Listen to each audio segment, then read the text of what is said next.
Video title tag description যদি আমরা change করে দিই বা সুন্দরভাবে যদি আমরা টাইপিং করে লিখে দিই, তাহলে মনে হয় আমাদের ভিডিওতে বেশি ভিউজ হবে। আসলে এইটা না, ঠিক আছে। হ্যাঁ, এগুলো সঠিক আপনাকে রাখতে হবে, কিন্তু এর মানে এই না যে আপনার ভিডিওটা বেশি ভিউজ পাবে, ভিডিওটা ভাইরাল হয়ে যাবে, ভিডিওটা নেক্সট লেভেলে পৌঁছাবে, ঠিক আছে। ইউটিউব ভালো দর্শকের কাছে পৌঁছে দিবে, সঠিক দর্শক বা রাইট অডিয়েন্স যারা রয়েছে তাদের কাছে পৌঁছে দিতে সক্ষম হবে। এটা কিন্তু বাস্তব।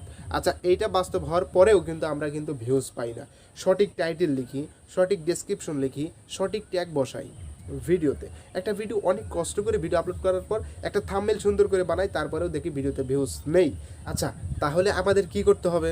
আমরা তো সব কিছু ওভারঅল ঠিকঠাক করেই রেখেছি, কিন্তু আমাদের ভিডিওতে ভিউজ নেই।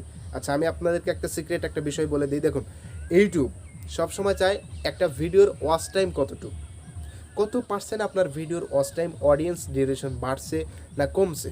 এটা যদি আপনি বুঝতে পারেন, তাহলে কিন্তু আপনার ওই ভিডিওর ওয়াচ টাইম যদি বৃদ্ধি পায়, তাহলে ওই ভিডিওর ভিউজ বাড়বে।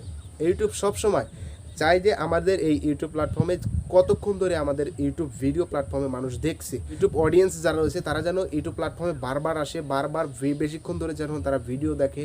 এইটা কিন্তু ইউটিউব চায়, তাদের প্ল্যাটফর্মে মানুষ আসুক, এইটা চায়, ঠিক আছে। কিন্তু আপনার ভিডিওটা এমন হয়তো যে অডিয়েন্স ক্লিক করেছে বা দর্শক আপনার ভিডিওটা ক্লিক করেছে, ভিডিওটা দেখবে, কিন্তু ভিডিওর ভেতরে কোনো উপস্থাপনা ঠিক নেই, সঠিক নেই, কোনো মানে এলোমেলো অগোছালো, ঠিক আছে। তখন ইউটিউব ভাবে এই ভিডিওতে হয়তো কোনো ইমপ্রেশন বৃদ্ধি করা যাবে না, ভিডিওতে কোনো দম নেই, যার কারণে ইউটিউব কী করবে, ওই ভিডিওর ইমপ্রেশনটা কিন্তু ডাউন করে দেবে। আর ডাউন করে দেওয়ার ফলে কিন্তু ওই ভিডিওটা কিন্তু একদম লো কোয়ালিটি হয়ে যাবে, একদম ডাউন হয়ে যাবে, যার ফলে নেক্সট লেভেলে ভিডিওটা কিন্তু পৌঁছবে না, ঠিক আছে। তো আমাদেরকে চিন্তাভাবনা করতে হবে, ওয়াচ টাইমকে ইনক্রিজ করতে হবে। এর জন্য আমাদের যে কাজটি করতে হবে, ভিডিওটি এমনভাবে বানাতে হবে, এমনভাবে উপস্থাপনা করতে হবে, আপনার ভিডিওটা সঠিকভাবে যদি আপনি কথা বলতে পারেন আপনার ভিডিওতে, তাহলে কিন্তু আপনার দর্শকগুলো যারা রয়েছে তারা কিন্তু কখনোই আপনার ভিডিও ছেড়ে অন্য কোনো ভিডিও দেখবে না, স্কিপ করে আপনার ভিডিওটা বের হয়ে যাবে না, ঠিক আছে। আপনার ভিডিওটা অর্ধেক যদি দেখে, তারপরেও আপনি সঠিক র্যাঙ্কিং ভিউজ আপনি পেয়ে যাবেন, ঠিক আছে।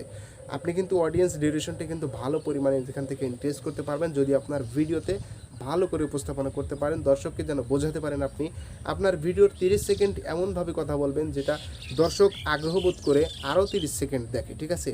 সেক্ষেত্রে কিন্তু আপনার 1 মিনিট হয়ে গেল, ঠিক আছে।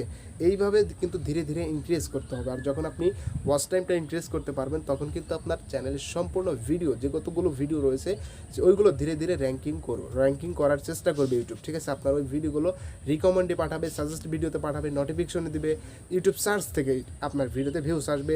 আদার্স যেগুলো নোটিফিকেশন রয়েছে, এক্সটার্নাল সোর্স রয়েছে, সেখান থেকে কিন্তু আপনি ভিউজ পেতে পারেন, ঠিক আছে। তো আপনাকে চেষ্টা করতে হবে সব কিছু, হ্যাঁ, আপনার টাইটেল ট্যাগ, ডেসক্রিপশন, থাম্বনেল তো লাগবেই, এটা মোস্ট ইম্পর্টেন্ট, এটা লাগবেই, কিন্তু তার পাশাপাশি আপনি যে কথা বলছেন ভিডিওটা, সেইটা কিন্তু একটু ইনক্রিজ করতে হবে, আর তাহলে কিন্তু সম্ভব।